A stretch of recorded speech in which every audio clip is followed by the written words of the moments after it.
Semana passada nós considerámos os versículos 17, 18 e 19 e 20. Então vamos ler, que faz parte, digamos, do mesmo conjunto, a partir do verso 19 e consideraremos então os versículos 21 em diante. Sabei isto, meus amados irmãos, todo homem seja pronto para ouvir, tardio para falar e tardio para se irar, porque a ira do homem não opera a justiça de Deus. Pelo que, despojando-vos de toda a sorte de imundícia e de todo o vestígio do mal, recebei com mansidão a palavra em vós implantada, a qual é poderosa para salvar as vossas almas. E sede cumpridores da palavra, e não somente ouvintes, enganando-vos a vós mesmos. Pois se alguém é ouvinte da palavra e não cumpridores, é semelhante a um homem que contempla no espelho o seu rosto natural. Porque se contempla a si mesmo e vai-se, e logo se esquece de como era.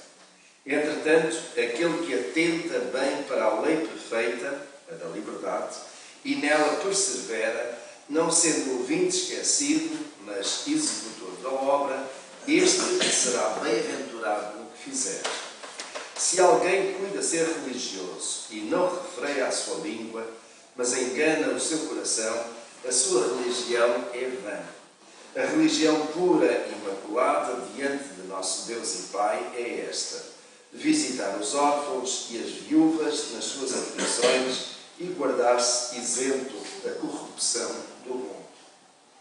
E temos aqui, neste texto, várias lições que, na altura, nos tempos de Tiago, isto é, a meio do primeiro século, aí cerca de 20 anos, talvez nem tanto, mas cerca de 20 anos depois da morte e da ressurreição de Jesus, era um texto muito atual, com ensinos que realmente tinham significado. Se assim fora, não teria sido escrito, uma vez que esta não é uma carta profética, isto é, apontando para muito tempo mais adiante, como por exemplo é o livro do Apocalipse. Então era uma carta que procurava responder a situações concretas daquele tempo. Não é? E então ele tem isto. Sabei isto, meus amados irmãos. É com carinho, com a devida reverência, o devido cuidado, que Tiago se dirige a crentes judeus que faziam parte da diáspora judaica, das várias tribos, das 12 tribos de dispersão, conforme tem no capítulo 1, verso 1. Mas sabei isto então, meus irmãos, todo homem esteja pronto para ouvir, tardio para falar, tardio para se irar, porque a ira do homem não opera a justiça de Deus. Portanto, prontidão e tardamento. Prontos para ouvir, tardios para falarmos e para nos irarmos. E foi sobre isso que nós considerámos a semana passada. No verso 21 diz: pelo que, e notem as palavras que ele usa, e que estão traduzidas na nossa língua, despojando-vos de toda a sorte de imundície e de todo o vestígio do mal. E, primeiramente, esta ação. Despojando-vos. É uma palavra que vem de despojo. E o que era o despojo? Guerra. Uma palavra de guerra. Palavra de guerra, exatamente. Portanto, quando alguém ia à guerra, conquistava outro território, outro povo, outra nação, tudo aquilo que eram os bens de valor dessa nação eram tomados, eram espoliados, eram saqueados, não é? E levados. E aquilo era como se fosse um troféu. Despojando toda a sorte, toda a espécie, todo o tipo. Ou seja, tudo aquilo que for imundícia. E o que é agora imundícia? Vamos a termos então esta palavra, imundícia. Então, imundícia é tudo aquilo que é imundo, tudo aquilo que é sujo, tudo aquilo que não presta, tudo aquilo que aos olhos de Deus, tudo aquilo que se opõe à santidade. Porque, de facto, tudo aquilo que está em causa vai apontar para isso, para sermos santos como Deus é santo. Embora isso seja dito não por Tiago, mas por Pedro. De qualquer modo, é isso, é de facto buscarmos essa santidade. E para buscarmos essa santidade, nós temos que deitar fora aquilo em nós que é imundo, que se opõe à santidade, que não presta. Aquilo que abomina a Deus. Que abomina a Deus. Depois diz: e todo o vestígio do mal. Os irmãos já viram, vocês já prestaram atenção, às vezes, a alguns pacotes que têm os ingredientes e depois diz, contém vestígios de frutos secos ou de cascas de frutos secos, não é? Vestígio de qualquer coisa, ou seja, não faz parte dos ingredientes normais, mas, digamos, na confecção até pode. Então, os irmãos estão a ver, está-se a referir a uma coisinha que é ínfima. Não é? Então, agora vamos transportar isto para o texto aqui. Nem, ou despojai-vos também de todo o vestígio de mal ou de malícia. Ou seja, que não haja em nós malícia ou de mal, não é? É como nós colocamos a roupa para lavar com o detergente. Às vezes ainda bem a nome. Às vezes ainda bem a rosa, volta a colocar. Tem vestígio de nós, não é? Então, reparem, e há uma sequência. Vejam, meus irmãos. Pelo que, despojando de tudo isso, ou seja, limpando, libertando-nos disso, agora há lugar para quê?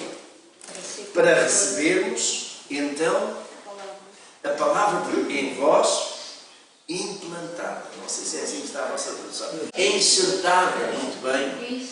Implantada. Plantados. Como é que nós plantamos alguma coisa? Preparamos a terra, não é? Fazemos uma cova. Limpamos o quê?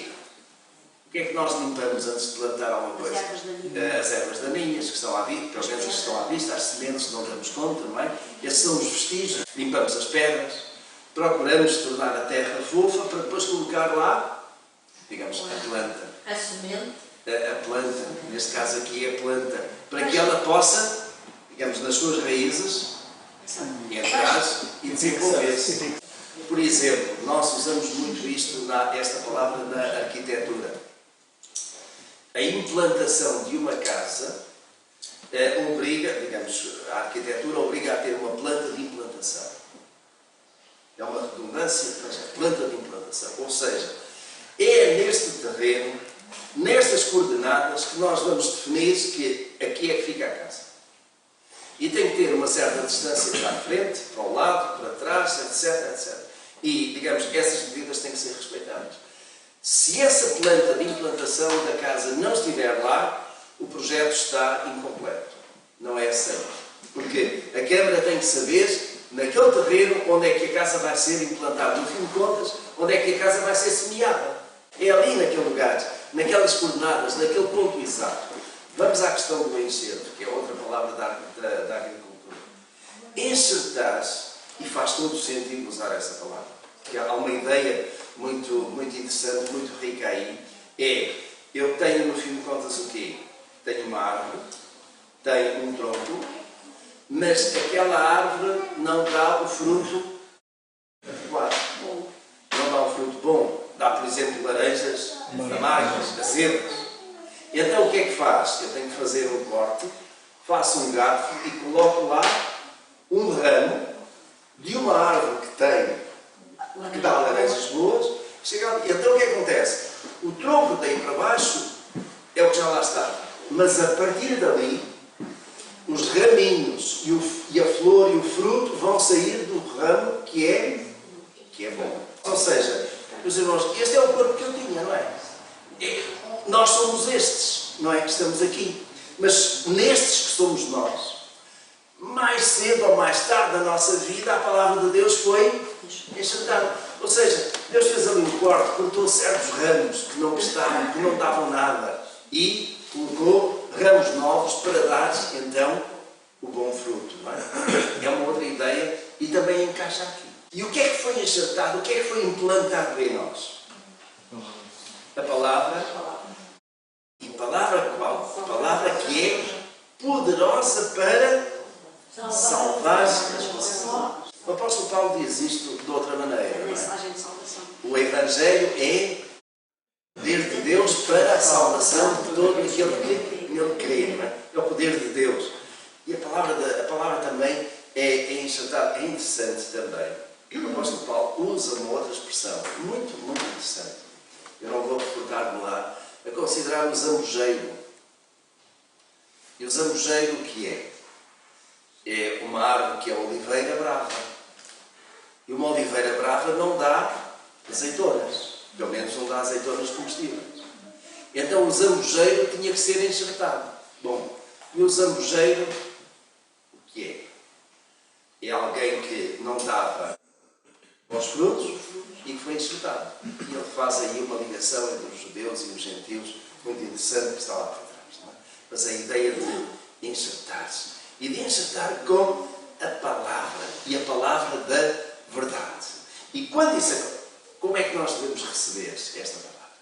Ou como é que nós recebemos essa palavra? Com rebeldia, com reação? Não, com mansidão.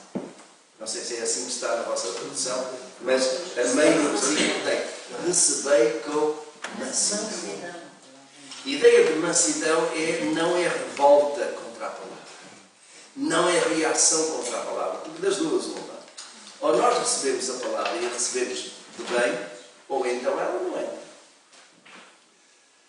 Esta mansidão, este receber com mansidão, muitas vezes durar de muitas tentativas de implantação ou de enxertia que não deram resultado ainda. Vou explicar.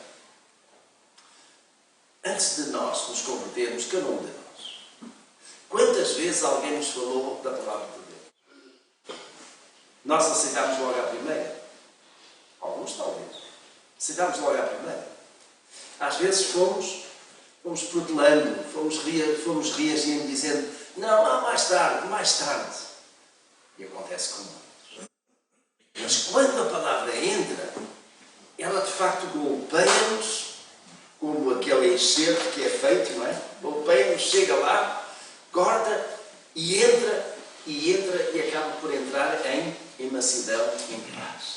Que às vezes o terreno é duro, não é? Mas quando encontra bom terreno, então ele vai produzindo, não é? E já agora também, em alguns casos produz a 30, noutros produz a 100. Nem todo o terreno é igual, não é? E felizmente Jesus deixou isso, porque senão muitos seguidores da palavra se sentir-se-ão frustrados, porque semeiam e querem ver logo o quê? 100%, não é? Querem ver logo o resultado, e o resultado pleno. Há países neste mundo em que o Evangelho é semeado e o resultado é muito escasso.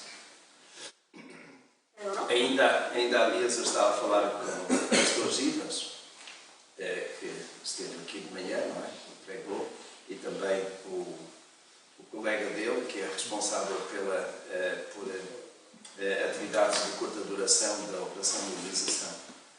E há países no mundo em que se leva a mensagem, se leva a palavra, e há muita gente a converter-se, a aceitar-se rapidamente. E recebem com mansidão, com alegria. Mas há outros, parece que têm um terreno pisado, calcado, endurecido, e a palavra não entra. E o nosso país é assim, muito do nosso mundo é assim, coração duro, não é? Mas nem por isso a palavra de Deus deve deixar de ser pregada e anunciada, não é? Então, verso 22. O verso 22 toca aqui cada um de nós. E sede cumpridores da palavra e não somente ouvintes, enganando-vos a vós mesmos. Com falsos discursos, é verdade. E eu pergunto, será que algum de nós, se sente enganado? Eu não me sinto enganado.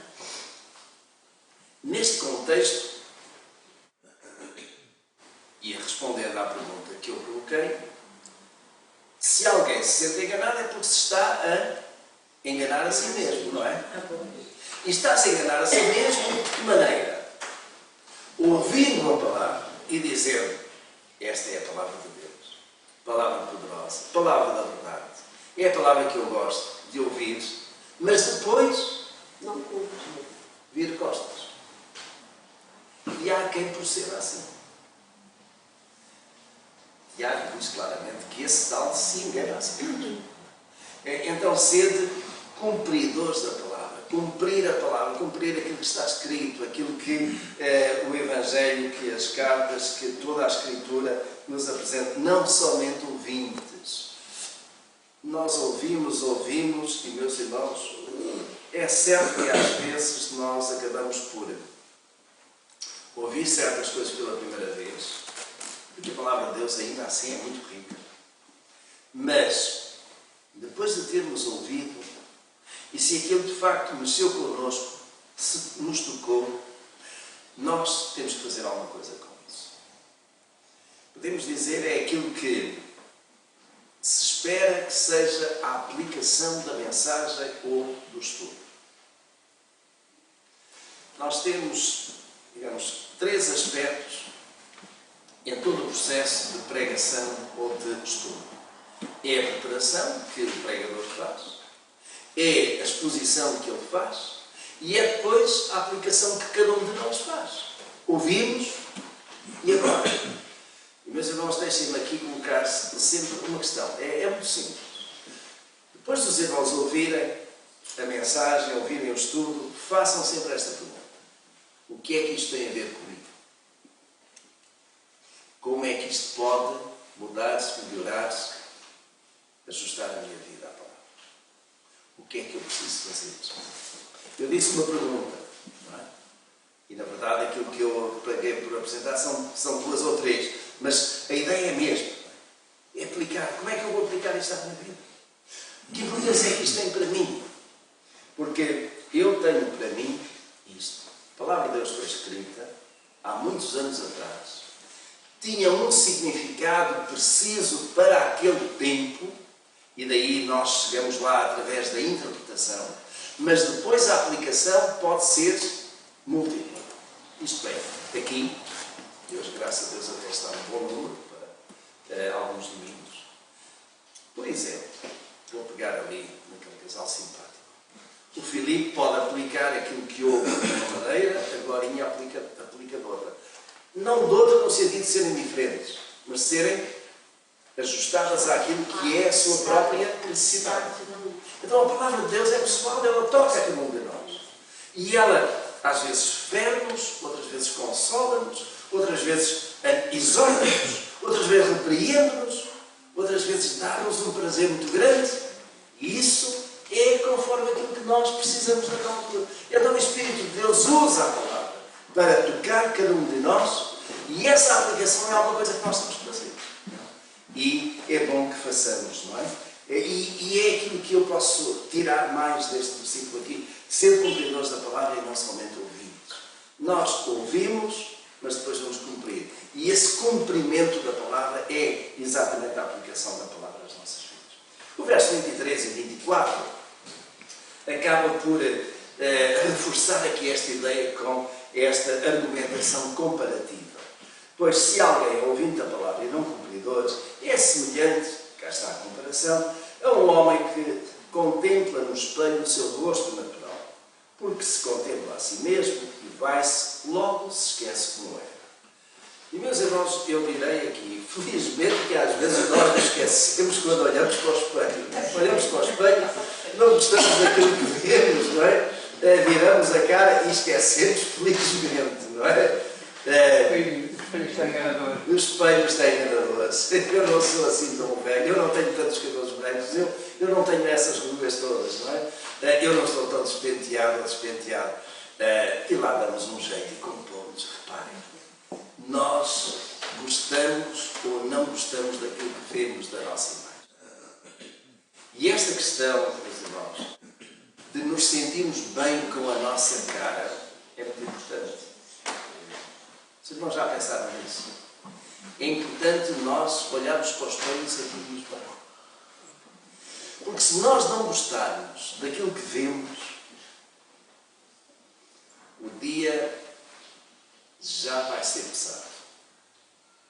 Se nós olharmos para aquele espelho e vermos a nossa cara e não gostarmos, alguma coisa que não nos faz sentir bem, nós vamos andar o dia com aquela imagem que parece que não sai da nossa cabeça. Mas se nós gostamos daquilo que vemos e gostamos de nós, e reparem, eu não estou a dizer com isto que devemos ser narcisistas ou devemos levantar o nosso superego. Não é essa a ideia. É a ideia de que, se nós não gostarmos de nós, meus irmãos, mais ninguém vai gostar-nos. E se nós não gostarmos de nós vamos, na nossa vida, no nosso dia-a-dia, ter essa marca negativa em tudo aquilo que nós fazemos. Sentimos mal. Parece que estamos zangados com os outros, quando na verdade nós estamos zangados connosco, com a nossa imagem. Então, eu só estou a tirar daqui isto, porque quando nós gostamos daquilo que vemos, até esquecemos. Até que depois olhamos outra vez e dizemos, eu não gosto do cabelo assim, eu não gosto, seja daquilo que for. E porque não gostamos, o que é que nós fazemos? Procuramos conforto, procuramos acertar, não é?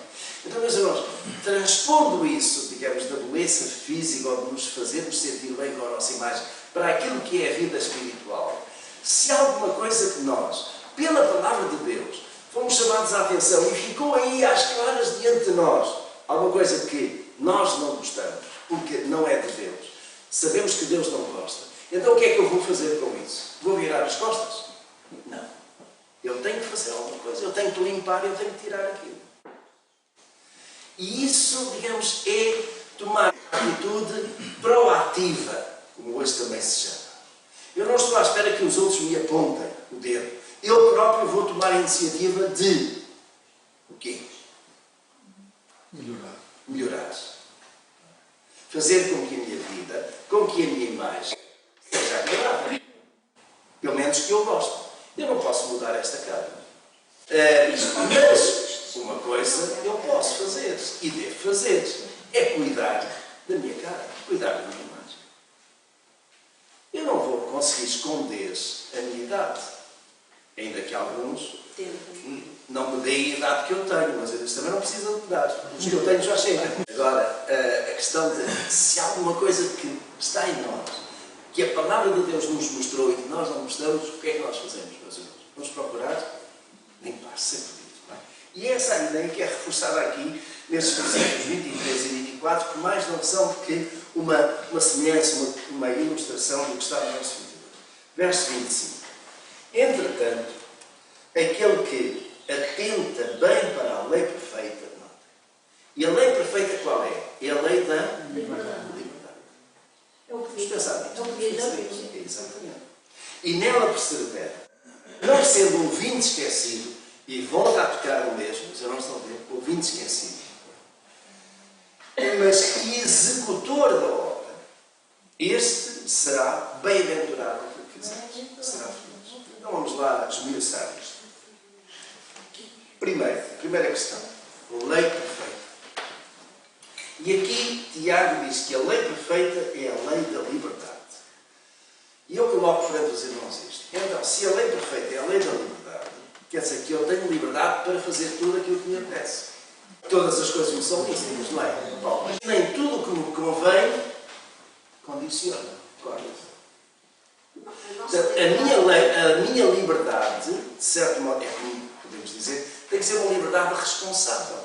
Uma liberdade que, até, digamos, em termos políticos, a minha liberdade termina quando começa a liberdade do meu vizinho. Não é? Costumamos dizer isto, ouvimos isto muitas vezes. Eu não vou invadir a propriedade do meu vizinho, porque isso é a propriedade dele, é a liberdade dele. Mas também não quero que ele invada a minha propriedade. Indo para a palavra de Deus, nós somos livres. Agora, esta questão de liberdade tem dois aspectos, a meu ver. Exato. Nós somos livres daquilo que nos amarrava, daquilo que nos prendia. E o que é que nos prendia? Antes era o pecado. O que nos prendia era a desobediência a Deus, era a transgressão, tudo isso. Nós somos livres disso. Fomos livres. E por termos sido livres disso, nós alcançamos liberdade em Cristo, de tal modo que o diabo já não tem mais poder sobre nós, não é? Mas não significa que eu agora faça aquilo que me apetece. João capítulo 8, verso 31. Dizia, pois, Jesus aos judeus que nele creram: se vós permanecerdes na minha palavra, verdadeiramente sois meus discípulos, e conhecereis a verdade, e a verdade vos libertará. Respondeu: somos descendência de Abraão e nunca fomos escravos de ninguém. Como dizes tu, sereis livres.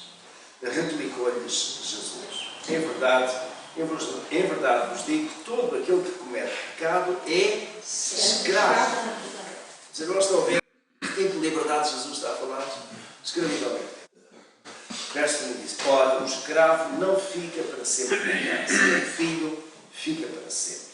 Se, pois, o filho vos libertar, verdadeiramente, isto é enfatizado, verdadeiramente sereis livres. Bem sei que vós sois descendência de Abraão. Contudo, procurais matar-me, porque a minha palavra não encontra lugar em vós. Nas palavras de Tiago, ela não foi implantada, não foi enxertada. Eu falo do que vi junto do meu Pai, e vós fazeis o que também ouviste de vosso Pai. Responderam: nosso pai é Abraão. Disse-lhe Jesus: se sois filhos de Abraão, fazei as obras de Abraão. Verso 40. Mas agora procurais matar-me, a mim que vos falei a verdade, que de Deus ouvi. Isso Abraão não fez. Vós fazeis as obras de vosso pai, replicaram-lhe eles. Nós não somos nascidos de prostituição. Temos um Pai que é Deus. Respondeu-lhe Jesus: se Deus fosse o vosso Pai, vós me amaríeis, porque eu saí e vim de Deus, pois não vim de mim mesmo, mas Ele me enviou. Porque não compreendeis a minha linguagem, é porque não podeis ouvir a minha palavra. Vós tendes por pai o diabo, e quereis satisfazer os desejos do vosso Pai. Ele é homicida desde o princípio, e nunca se firmou na verdade, porque nele não há verdade. Quando ele prefere mentira, fala do que lhe é próprio, porque é mentiroso e pai da mentira. Mas porque eu digo a verdade, não me credes. Quem dentre vós me convence de pecado? Se digo a verdade, porque não me credes. Quem é de Deus ouve as palavras de Deus. Por isso, vós não as ouvis, porque não sois de Deus. E ele aqui não pertenceis a Deus. Não pertenceis a Deus. Então, esta questão de liberdade aqui muito bem expressa tem a ver com a libertação do pecado, tem a ver com a libertação até de amarras farisaicas. Eu creio que os irmãos há bocadinho com o João consideraram isso, que os fariseus colocavam aquelas amarras, não é? Para além daquilo que era a lei de Deus, ainda colocavam outras. E os fariseus estavam, de facto, muito amarrados, muito presos a isso. Então, a palavra de Deus veio cortar, primeiramente, as amarras do pecado, mas também as amarras dos fariseus. Daquilo que podemos dizer, se quisermos, nos dias de hoje. Nós não estamos com amarras de fariseus, mas podemos ter amarras de presunções, de preconceitos religiosos. Digamos, alguma coisa que da nossa religiosidade do passado que ainda está aí. Nós ainda não conseguimos cortar. E não conseguimos cortar porque não tivemos, ou talvez a percepção de que é uma amarra que nos leva às vezes a andar um bocadinho às voltas em termos espirituais, ou porque realmente não queremos, não percebemos isso ainda. Eu não consigo entender como alguém que é crente e continua a ser devoto de Fátima, por exemplo. Para mim, isto é impensável. Mas pode ser verdadeiros senhores. Não. Mas são as amarras que alguém ainda não conseguiu cortar. Eu só dei este exemplo extremo para os irmãos verem que, de facto, às vezes nós não nos libertamos completamente daquilo que espiritualmente nos prende e que não nos deixa que a palavra de Deus, naquele contexto, seja completamente implantada nos nossos corações e haja um enxerto perfeito em todos os ramos. Vamos voltar a Tiago.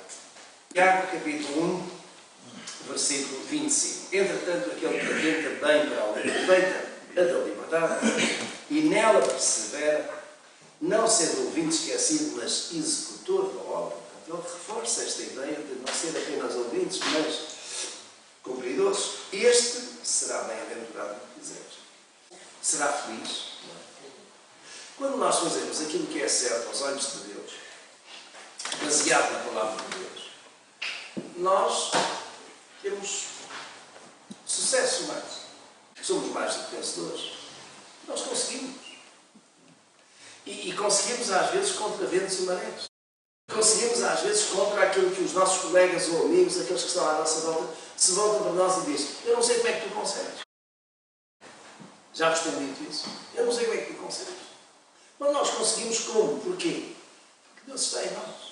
Porque Ele nos ajuda, Ele nos dá essa força para nós. Somos bem-aventurados, felizes, naquilo que fizemos. Verso 26. Se alguém cuida ser religioso e não refere à sua língua, mas engana o seu coração, a sua religião é vã. Então, uma religião vã quer dizer o quê? Não serve para nada. Não tem valor.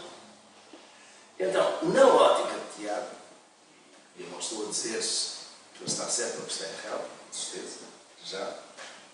Se alguém cuida ser religioso e não refere à língua, ele está a associar que a minha religiosidade é verdadeira, vale, não é vã, ela é válida, se eu referiar a língua. E referiar a língua, sim, para o mal, tem a ver com aquilo que ele disse lá em cima do versículo 19, não é?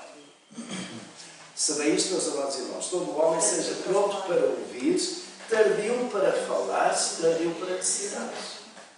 Então, este tardio para falar tem a ver com o referir à língua.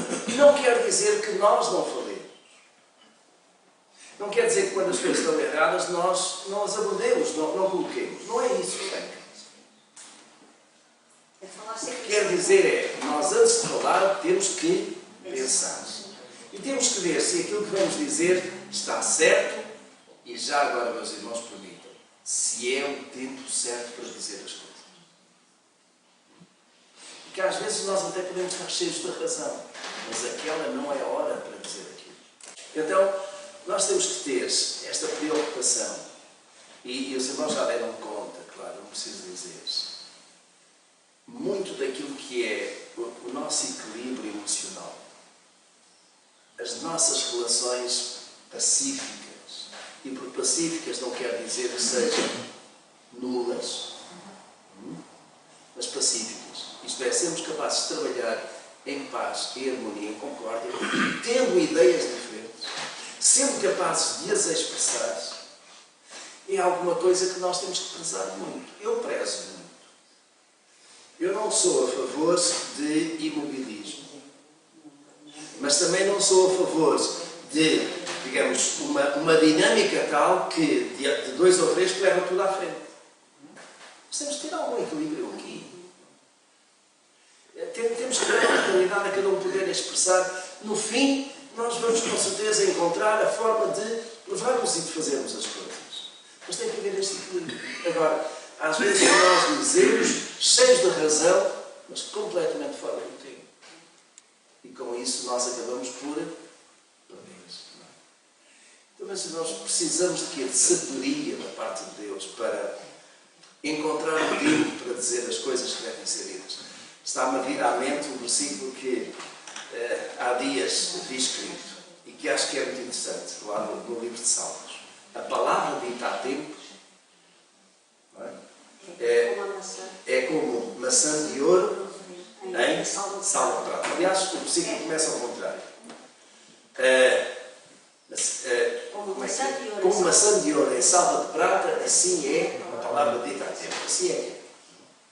Então, maçã de ouro, riqueza, numa salva de prata, assim é a palavra dita a tempo. Reparem, há duas coisas aqui. Há a maçã e há a salva. A maçã é aquilo que nós dizemos, cheios de razão. A salva é como nós apresentamos.